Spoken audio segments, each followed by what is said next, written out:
Selamat pagi teman-teman semuanya. Di sini saya rencana mau mengunjungi terminal penumpang teman-teman di Tanjung Perak, Surabaya.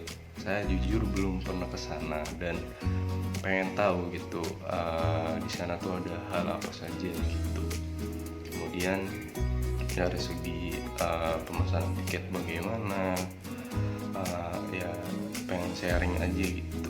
Barangkali teman-teman pengen liburan ya kan ke Bali atau gimana, nanti saya cari informasi gitu. Kemudian untuk fasilitas pelabuhan juga nanti saya bahas gitu. Dan untuk muatan pelabuhan itu sendiri itu berapa kapasitasnya, kemudian ada kapal apa saja di sana, kemudian mungkin bakal menyinggung mengenai alat-alat keselamatan kapal gitu. Kalau ada kapal bersandar mungkin kelihatan ya teman-teman untuk alat keselamatan kapalnya. Oke, tunggu saja.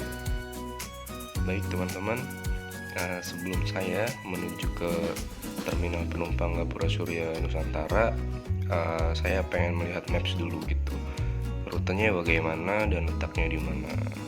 Nah, ternyata di sini untuk terminal penumpang ini berada di Jalan Tanjung Perak, Perak Utara, Kecamatan Pabean, Cantikan, Kota Surabaya, Jawa Timur. Nah, mari kita lihat di sekeliling area pelabuhan. Oke, di sini juga terdapat dok perkapalan Surabaya. Oke, dekat dengan galangan kapal ya teman-teman. Kemudian ada kantor kesehatan pelabuhan kelas 1. Nah, untuk terminalnya juga berada di kawasan Pelindo 3 ya teman-teman, berdekatan dengan pelabuhan Roro dan pelabuhan Feri ya teman-teman. Saya baru tahu. Oke, kalau nggak salah juga di sini ada ini PT PAL Surabaya dekat area sini. Oke. Nah, dan ada dekat dengan PT Berlian ya. Nah, untuk parkir mobil. Oke, oh iya, saya baru tahu juga di sini ada Surabaya North Quay atau wisata pelabuhan ya dari terminal penumpang ini. Berhadapan-hadapan teman-teman. Kemudian saya pengen tahu gitu dari tempat saya sini ke Putih menuju ke terminal sekitar berapa menit ya teman-teman. Mari kita cek. Tulis dulu alamat saya. Nah, ini untuk ke Putih Gang 1. Oh, kalau naik mobil kisaran setengah jam teman-teman, cukup dekat ya teman-teman. Nah, melalui jalur Sunan Ampel teman-teman, wisata religi menuju ke pelabuhan.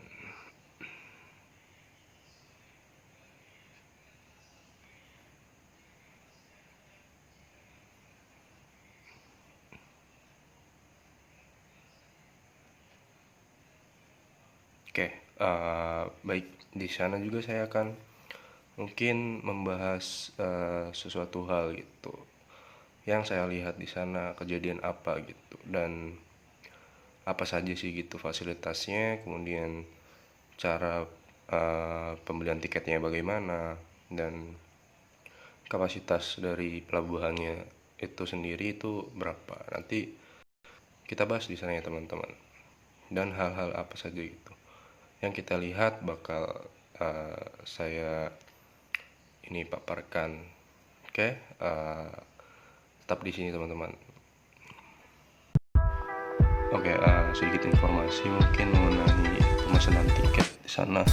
Jadi ada yang saya baca tuh dari berita ada dua cara, yaitu menggunakan reservasi tiket atau online, dan ada juga menggunakan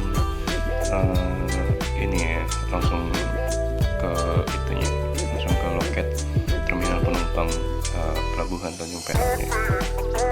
Nah, di sini saya mencoba ya sekilas ya, nggak mesen tapi kayak lihat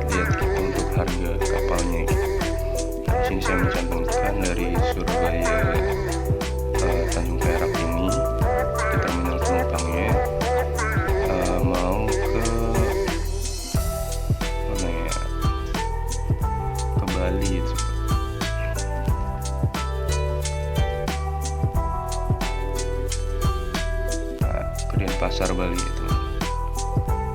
Nah, untuk bulan keberangkatannya juga bisa dilihat, misalkan buat akhir Januari itu. Kemudian untuk ada pemilihan kelas juga di sini, pemilihannya semua kelas.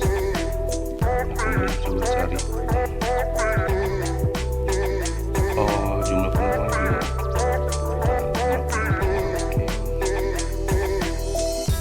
Satu ya teman-teman. Oke, cari.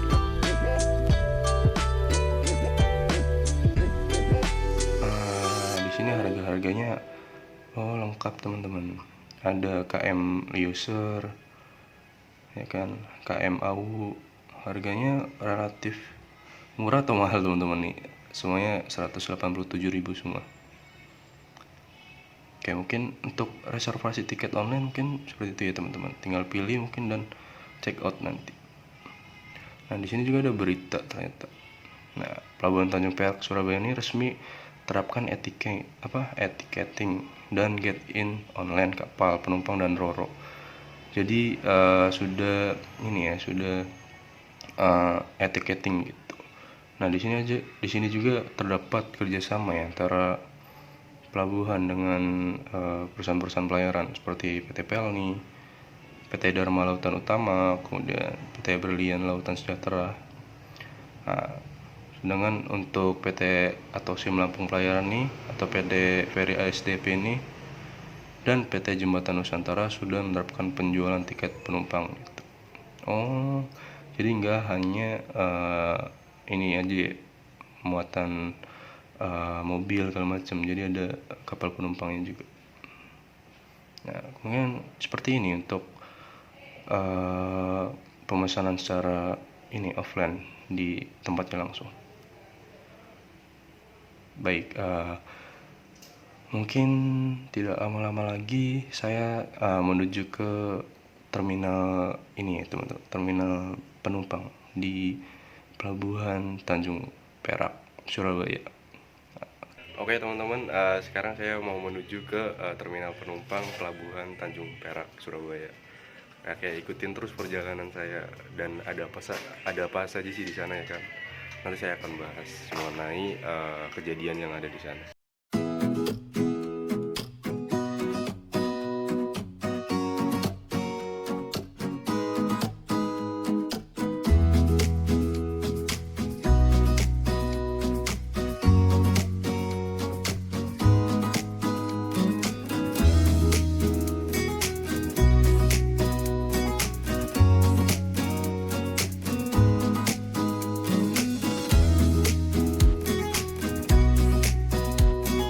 Datang di Pelabuhan Tanjung Perak teman-teman. Kita barusan melewati gerbang utama dari Pelabuhan Tanjung Perak Surabaya teman-teman. Kemudian di sini kita bakal nemu kejutan teman-teman. Seperti perusahaan pelayaran di sini kantornya berjejer teman-teman. Di kanan, di kiri banyak agen pelayaran di sini. Dan di sini juga banyak lalu lalang dari mobil-mobil besar seperti kontainer yang di depan itu teman-teman. Mobil kontainer itu mungkin muatan 20 feet ya teman-teman. Oke, kemudian di sini juga markasnya Bea Cukai dan perusahaan terbesar apa itu teman-teman, PT Pelindo dan PT PAL Indonesia. Nah, itu gedung dari PT Pelindo udah kelihatan teman-teman. Di Surabaya sendiri merupakan Pelindo 3 ya teman-teman. Nah, ibaratnya Pelindo 3 ini sudah ya teman-teman, sudah menjadi gabungan dari Pelindo 2 yang saya baca mulai pada 1 Oktober 2021. Kemudian apa saja sih di terminal Pelindo ini? Yang salah satunya yang saya akan kunjungi yaitu PT Terminal Penumpang teman-teman. Nah, di samping kanan saya ini gedung utama PT Pelindo Place. Mewah banget teman-teman.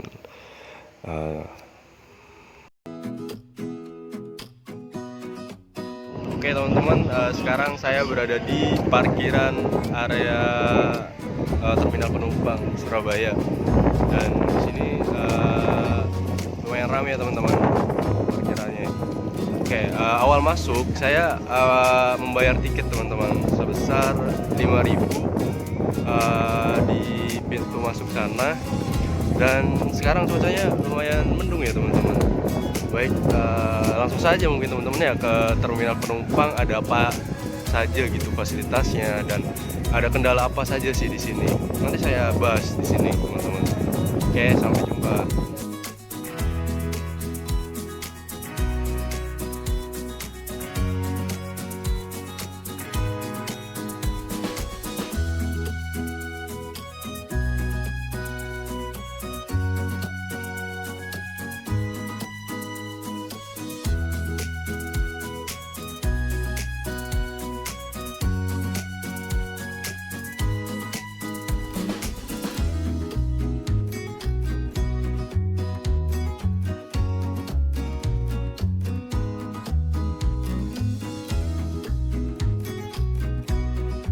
Teman-teman, sekarang saya berada di ruang tunggunya dari terminal kapal penumpang, teman-teman.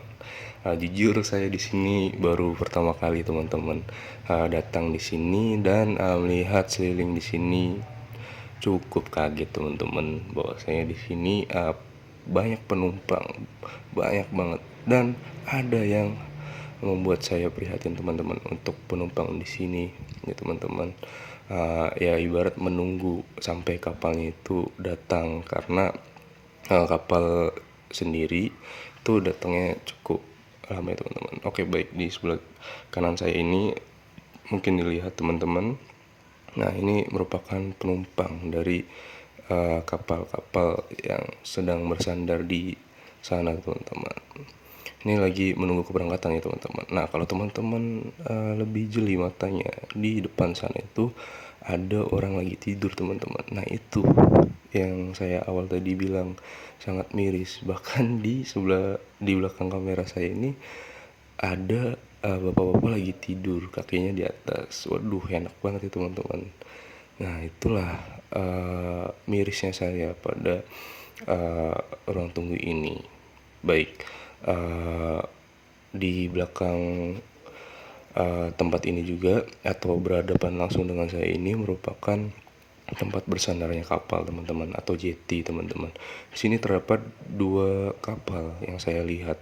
Yang di kanan ini merupakan kapal feri, dan sebelah kiri mungkin tidak terlihat, yaitu kapal ro-ro teman-teman. Di sini juga untuk penumpang banyak ya membawa barang bawaannya seperti koper, kardus, dan ini unik untuk orang Indonesia, membawa tikar untuk tidur istirahat sembari menunggu jam keberangkatan dari kapal tersebut. Namun di sini ada fasilitas ya teman-teman, seperti TV informasi, kemudian kipas, dan peringatan-peringatan pada ini ya, kayak semacam jangan merokok, dan ada toilet dan musola juga teman-teman. Nah, di samping kanan saya ini merupakan pengunjung ya teman-teman, penumpang maaf, yang sedang duduk santai manis sambil menunggu kapal. Nah, itu dia toilet dan musolanya teman-teman. Oke teman-teman, nah di sini saya izin menanggapi dengan pengalaman saya ini dan fenomena yang ada di sini. Jadi menurut saya pelayanan jasa harus dapat memuaskan keinginan dan kebutuhan konsumen gitu. Benar nggak teman-teman? Karena yang ditawarkan pada dasarnya tidak berwujud dan tidak menghasilkan kepemilikan apapun gitu. Kegiatan jasa tidaklah terlepas dari produsen atau penyedia jasa dan konsumen itu sendiri. Jasa yang diberikan oleh produsen kepada konsumen, nah akan bermanfaat pada siapa? Apabila jasa yang diberikan dapat sampai kepada konsumen itu sendiri, benar nggak teman-teman? Jadi untuk memenuhi kebutuhannya gitu. Nah, masyarakat sebagai konsumen ini tentulah selalu mengharapkan adanya pelayanan yang baik dalam usaha memenuhi kebutuhan dan keinginannya. Itu dengan berkembangnya ekonomi, teknologi, dan daya pikir masyarakat, konsumen pasti menyadari bahwa dirinya mempunyai hak untuk mendapatkan pelayanan yang baik. Bener nggak teman-teman? Jadi ibaratnya untuk apa ya, masyarakat ini diberi wawasan utamanya untuk bagi penumpang di pelabuhan ini. Nah, konsumen ini pasti menyadari gitu bahwa dirinya mempunyai hak gitu untuk mendapatkan pelayanan yang baik. Biaya yang dikeluarkan pun untuk memenuhi kebutuhan dan keinginan harus sesuai dengan yang diharapkan, karena penumpang ini juga membayar gitu untuk apa ya, fasilitas yang ada dari pajak, mungkin kalau di temen ini mungkin tiket dan segala macam. Sehingga dalam rangka pemenuhan kebutuhan dan keinginan tersebut harus diiringi oleh tingkat kepuasan siapa? Konsumennya, benar nggak teman-teman? Ini merupakan masukan bagi PT Pelindo 3 cabang Tanjung Perak, Surabaya. Oke teman-teman, ibaratnya ini merupakan perusahaan yang mengelola pelabuhan Tanjung Perak, Surabaya. Nah di sini terdapat ini ya teman-teman, kayak kantin bazar gitu. Sebenarnya fasilitasnya cukup baik ya teman-teman, tapi ya ini ibaratnya pengetahuan di atas itu merupakan dilarang merokok atau no smoking. Nah ini pengunjung banyak yang tidak tahu. Nah saya diam-diam mengambil video ini, lihat pengunjung ada banyak sekali yang merokok. Ini salah satunya gitu. Nah bukan apa-apa, di sini masyarakat belum memahami gitu untuk aturannya, bahwasanya di ruangan tertutup tuh bagaimana prosedurnya gitu untuk bagi pengunjung yang mempunyai penyakit gitu. Kita masuk ke toilet penumpang teman-teman, bagaimana kondisinya teman-teman. Oke, di sini lihat untuk wastafelnya, dan ini untuk itunya,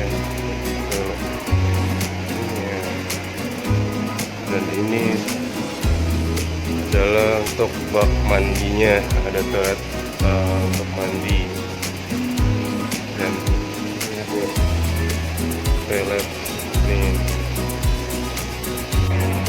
Pintu masuk ruang tunggu kapal penumpang, dan di sini ada beberapa ini ya, daftar untuk kapal ini untuk berlayarnya. Nah ini tarif-tarifnya teman-teman, dari daftar tarif penumpang PT Pelayaran Nasional atau dari Pelni ya teman-teman. Nah dari kapal Sinambung, sini nonton Solo, banyak teman-teman. Kapal-kapal tujuan di melalui Indonesia, seluruh Indonesia. Lihat teman-teman, untuk kedatangan kapal apa saja gitu hari ini dan jam berapanya. Ini mohon maaf untuk kameranya nih gelap ya teman-teman gitu. Nah misal contoh ini kedatangan nih kapal dari Jalan Batubara, Mutiara, Perindo, Aida, Doro, Lunda nih. Ini mau akan kedatangan gitu. Dan untuk kapal yang sudah datang dan akan keberangkatan, ini di atasnya ada Niki Baroka dan segala macam.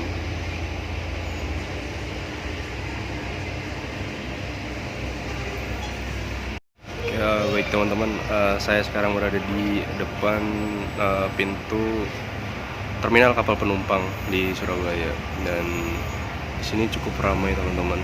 Tadi juga terdapat beberapa kapal ya yang sedang bersandar, yaitu kapal Roro dan kapal feri tadi teman-teman. Oke, tadi ada cuplikan ya mengenai video yang saya shoot di dalam. Sebelumnya saya mohon maaf karena di dalam itu ramai teman-teman, nggak bisa berbicara dengan lantang, baik menggunakan alat pembantu sound juga. Jadi saya buat buat penjelasannya tuh di luar, jadi di depan ini ya, depan pintu masuk ruang tunggu sementara. Nah, tadi teman-teman perlu lihat di dalam tuh kayak ada banyak kekurangan ya teman-teman. Seperti penumpang nih banyak yang tidur gitu di lantai dan di kursi dengan kaki di atas dan segala macam. Menurut saya agar untuk pihak pelindung ini diperbaiki gitu, untuk fasilitasnya yang disiapkan matras atau apa untuk tidur gitu bagi penumpang yang menunggu kapalnya datang esok harinya. Kemudian di dalam juga tadi sempat ke musolanya juga lumayan bersih ya teman-teman, dan difasilitasin untuk tempat wudhu dan segala macam. Kemudian di bagian toilet sangat ini ya, walaupun bersih dan terjaga, tapi ada kekurangannya, yaitu banyak keran-keran yang sudah rusak, bocor, air pun menyala, alhasil air pun boros gitu teman, dan cukup disayangkan gitu. Untuk penjagaannya tidak cek secara berkala gitu. Alhasil fasilitas-fasilitas yang sudah disediakan oleh pemerintah tidak diolah sebaik mungkin gitu. Oke.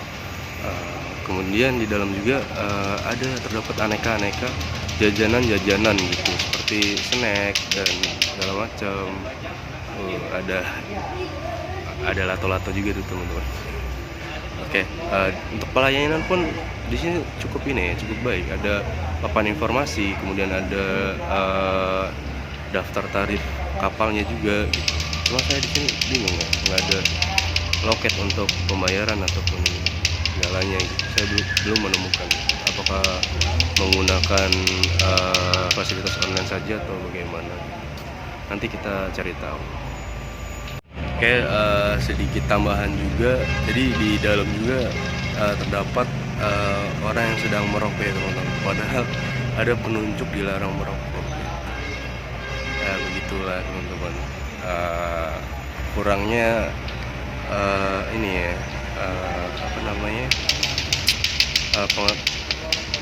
penjagaannya, keamanan yang ketat gitu dari petugasnya, dan untuk pembelajaran bagi penumpang kayak papan informasi dan segala macam mungkin udah ada, semua kurang dari pihak keamanannya saja. Oke, baik teman-teman, di sini masuk ke lantai 3, dan di sini terdapat ada semacam buat foto-foto gitu, dan ada maket kapal teman-teman di sini dari hasil karya dari PT Pelindo sendiri, asetnya. Di sini ada kapal KT Jaya Negara 203. Nama kapalnya dari KT Jaya Negara, diambil dari nama Raja Majapahit. Yang kedua yaitu Raja Jaya Negara. Terdapat juga beberapa nama tokoh wayangan dan raja-raja Jawa yang digunakan sebagai nama dari kapal tunda, seperti Anoman, Antasena, Bima, Subali, Kresna, dan lain sebagainya. Nah, sini merupakan untuk ukuran kapalnya. Ada LOA-nya itu 26 meter dan bobot fullnya 23 ton teman-teman. Dan krunya itu ada 10 person. Dan krunya atau nomor operatingnya 4 person. Dan ada laptop juga teman-teman, sebanyak 2 unit. Yang ini untuk main engine, ukuran 2 kali 1000 horsepower atau 746 kW, dengan engine jenis Caterpillar C32 Care. Nah, ini merupakan maket kapalnya teman-teman. Oke, mungkin di sini banyak maket kapal teman-teman. Kapalnya hampir mirip teman-teman.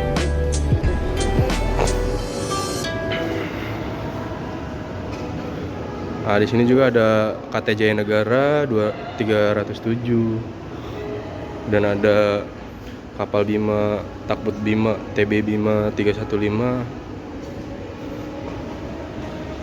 Ada KT Jayanegara juga. Nah, di sini ada informasi terkait dengan kapal tersebut. Nah, tadi KT Bima 315 ini memiliki beberapa tipe. Ada 306, 315, 324 dan 333. Nah, ini dibuat di PT Daya Radar Utama ya, DRU, sekitar tahun 2008. Nah, nama Bima digunakan karena meneruskan nama-nama tokoh pewayangan. Nah, ini untuk ukuran kapal. Oke, baik teman-teman, di sini saya mau menjelaskan mengenai pelabuhan penumpang ini ya, Tanjung Perak. Di sini untuk area parkirnya dan letak dari pelabuhan penumpang atau terminal penumpang di Tanjung Perak ini berdekatan dengan terminal Jamrud, teman-teman, yang merupakan akses untuk loading unloading ya barang.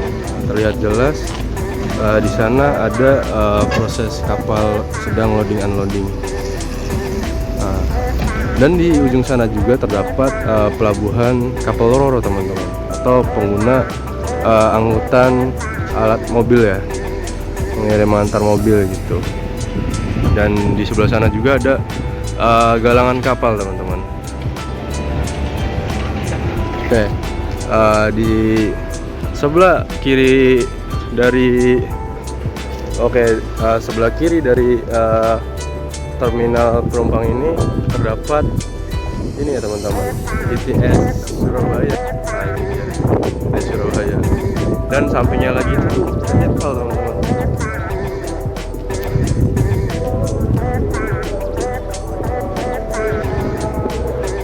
Nah, di sebelah sana ini merupakan PT PAL dan ini VTS ya. Nah, ini dia.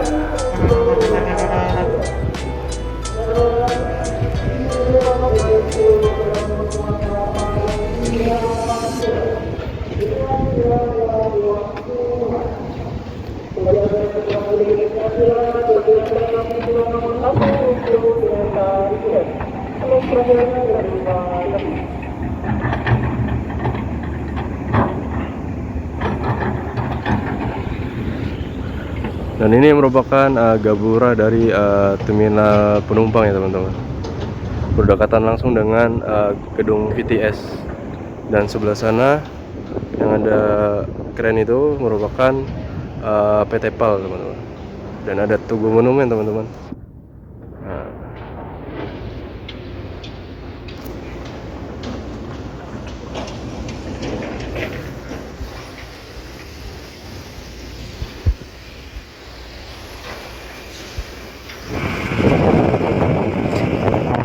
Oke, baik, untuk fasilitas dari pelabuhan itu sendiri pun cukup mewah ya. Ada ini loh, ini salah satu pelabuhan di Indonesia pertama kali ada namanya Barata atau tangga lorong ya, menggunakan sistem hidrolik, teman-teman. Dan ada tangga manualnya juga di sana.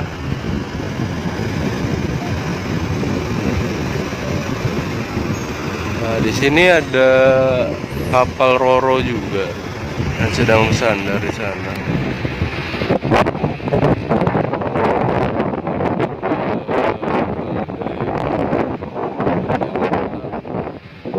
Nah, di sini juga terdapat kapal KRI 992, teman-teman.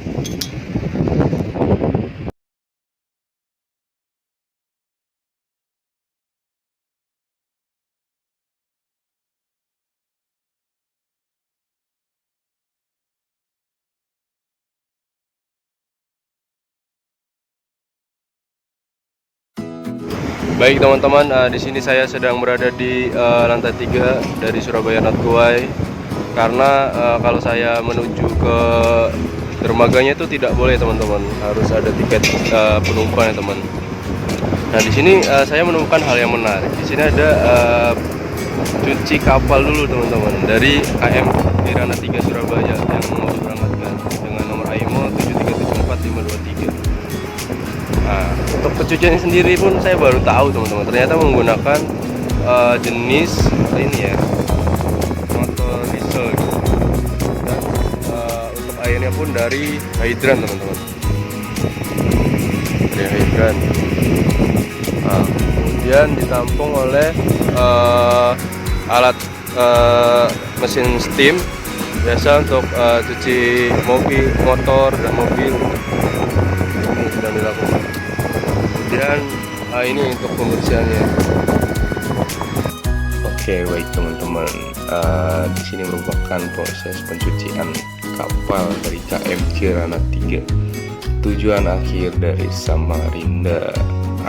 Ini pukul kisaran jam 3-an teman-teman, jam 3 sore. Nah, ini lagi disiapkan. Biasanya kita lihat mobil-mobil besar lagi dicuciin ya kan, atau motor kita lagi dicuci. Ini kapal teman-teman dicuci. Nah, entahlah ini untuk pencuciannya nih hanya bagian lambung sebelah kanan saja atau sebelah kiri, saya kurang tahu. Yang saya tahu ini momen langka sih, ini benar-benar langka tuh, sampai kayak dipel gitu teman-teman, sampai bersih, sampai kinclong sebelum diberangkatkan. Sebenarnya ini kayak semacam dibilas aja sih dari debu-debu ya kan. Tuh jadi bersih semuanya. Untuk para awak kapalnya juga di atas itu sedang perbaikan rapi-rapi juga teman-teman.